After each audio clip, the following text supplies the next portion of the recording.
হওয়ার পর তারা চুরি করত।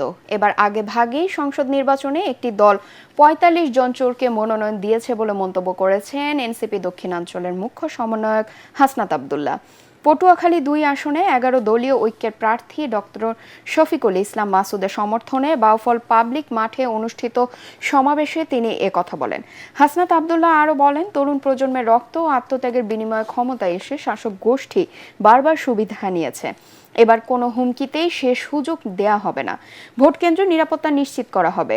সমাবেশে প্রধান অতিথি ছিলেন খেলাফত মজলিসের আমির মামুনুল হক।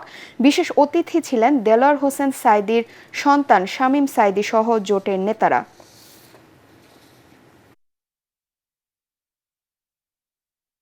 কোন চাঁদাবাজ, কোন টেন্ডারবাজের হাতে ভোট কেন্দ্রগুলো ছেড়ে দেওয়া যাবে না। আমার মায়েরা যারা আছেন, সকালবেলায় আপনারা ভোট কেন্দ্র চলে যাবেন। আপনাদেরকে যারা ভয় দেখাতে আসে তারা মূলত ভয় পেয়ে গেছে, এই কারণেই আপনাদেরকে ভয় দেখাতে আসে। আমরা আমাদের মায়েদেরকে নিয়ে এই ভোট কেন্দ্রগুলোকে পাহারা দিব। আমাদের ভোট এবার আমরা অবশ্যই দিব। কেউ যদি আমাদের বিরুদ্ধে ভোট দিতে চায়, সে যেন নিরাপদে ভোটটা দিতে পারে, সেইটার ব্যবস্থা আমরা করব।